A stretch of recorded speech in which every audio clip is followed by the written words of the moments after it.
Hell's Kitchen is burning, again. But this time, Elektra's not the only one fighting to clean it up. Elektra as Daredevil wages a brutal street war against drug dealers. Something far stranger is bubbling to the surface. This issue opens in Hell's Kitchen, present day. Elektra, now wearing the Daredevil suit, is dismantling a group of armed men in a stairwell with calculated violence. Her strikes are vicious, breaking jaws, snapping arms, and kicking one thug clean off a landing. One bleeding man begs for mercy. Elektra doesn't hesitate. "You'll live," she says coldly, more of a warning than comfort. In the warehouse, drug dealers in hazmat suits handle chemicals, mixing and processing narcotics. One goon yells at them to hurry. It's a well-oiled operation built to feed the streets. These men are the real cooks of this kitchen, spreading poison across Elektra's territory. She calls it her street now. The fight begins. Elektra tears through the lab with surgical precision, flipping, stabbing, striking with her batons. Chaos breaks out as workers scramble. She mocks them mid-fight. Who hires people this useless? One tries to come at her with a knife. She calls it almost cute. The narration reveals more of her mindset. Humanity always has vices, but the drugs these men make are something worse. Something that did more damage than anything else she's fought. Matt Murdock, the original Daredevil, had to walk away from it, but Elektra hasn't. She honors his vow not to kill, but as she says herself, she can make them wish they were dead. The fight escalates fast. One of the burners goes up in flames, and the lab workers panic.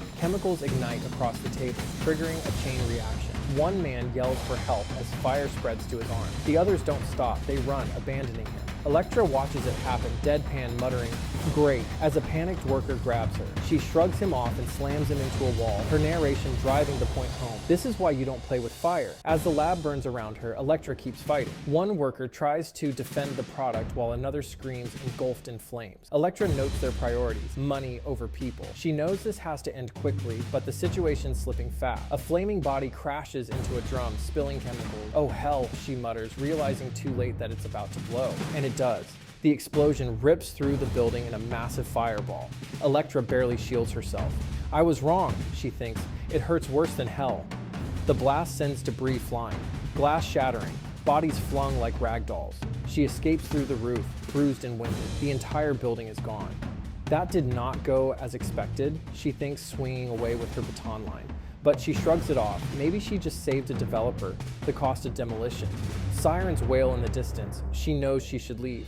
The city might have repealed the anti-vigilante law thanks to Mayor Cage, but that doesn't mean people want masks hanging around.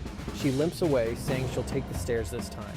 In an alley outside, two paramedics casually prep equipment by an ambulance, unaware of what's just happened. As they talk, something strange bubbles up from a crater nearby, followed by eerie laughter. One of them hears it and freezes. The other brushes it off, telling him to stay focused. But whatever's down there, it's not normal, and it's coming. 3 minutes earlier, in a quiet studio at the Conservatory of Visual Arts, students are absorbed in their late-night painting session. Among them is Morgan, focused on her canvas. She's clearly deep in thought, introspective, maybe unsettled. A sudden, distant rumble catches her attention. She looks out the window and swears it sounded like a freight train. None of the other students hear it. One classmate, Fabiano, jokes that she's overworked or hearing voices again. Morgan reminds him that was said in confidence. The tension is subtle, but growing. As the other students pack up, Morgan decides to stay behind and finish her piece. Her instructor walks by and notices the disturbing blood-splattered painting she's working on, an eerie Goya-like figure soaked in anguish. He tries to play it off, but clearly doesn't get it. Morgan explains the painting is about helplessness, about being chewed up by the modern world. She's talking about being powerless under larger systems, just trying to survive. The teacher tries to steer her away from such heavy themes, saying she's too young and full of potential to be making such dark work. He suggests that art should inspire, not depress. Morgan, unamused, fires back that her work is making people feel something: despair. His response is dismissive, borderline condescending, telling her not to fill her art with misery and chalking it up to women listening to too many true crime podcasts. That's when something strange happens. A strange voice, not his, begins talking to her. It criticizes the teacher as a pompous ass and encourages her to trust her own perspective. Morgan's confused, glancing around.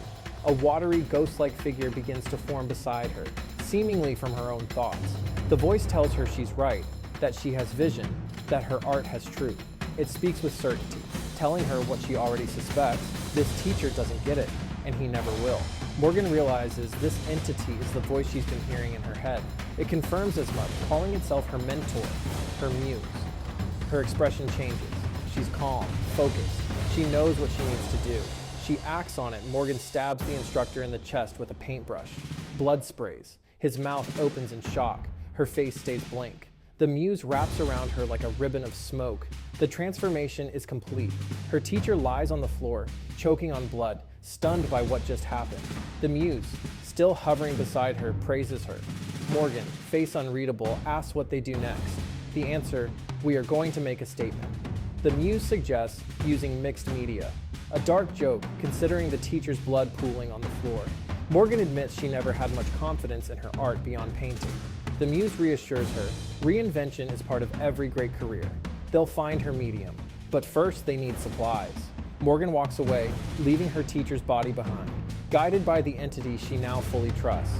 We now see Elektra in her apartment, alone and injured. She's stitching her own leg from the night's fight. The room's quiet, too quiet without Alice. She reflects on the pain and effort. No healing factor, no shortcuts, just blood, thread, and grit. She meditates after finishing, trying to recover the way Stick once taught her. She's not sure if it works, but she's trying. As she meditates, the narration shifts into Stick's voice. He always claimed Hell's Kitchen sat at a supernatural crossroads, a place where the line between earth and hell was thin, and when things cooked too long down below, that stench eventually rose to the surface. Stick warned her, you never forget your first taste of the devil's meat. Meanwhile, deep in hell itself, another figure paints. He's calm, methodical. He speaks as if hell has been productive for him. He's learned what drives Daredevil, what makes him tick, and it's inspired his own creativity. We now see Muse, a villain forged in violence, rejection, and obsession with creation. He reflects on past fights with Daredevil and Blindspot. He accuses them of moral hypocrisy, claiming they cheated their way to righteousness. In his eyes, Sam, who once regained his sight through supernatural means, failed to recognize Muse's work. Worse, he left him to die in flames. That betrayal fuels his twisted purpose. He was left to burn, but he still creates. Morgan's descent into hell is shown in literal terms. She falls among a mass of damned creative souls, each one metaphorically killed by rejection, failure, or systemic dismissal. The narrative frames this as the punishment for artists who were told they weren't good enough. It tears people apart. It kills part of them. Morgan hits rock bottom, physically and emotionally, and comes face to face with Muse. He speaks with clarity now. He understands the pain of rejected souls and sees purpose in gathering them. He contrasts the creative death on Earth with the clarity he's found in hell. He even divides the page with Morgan's face, half her, half him, as if suggesting they're two parts of the same being.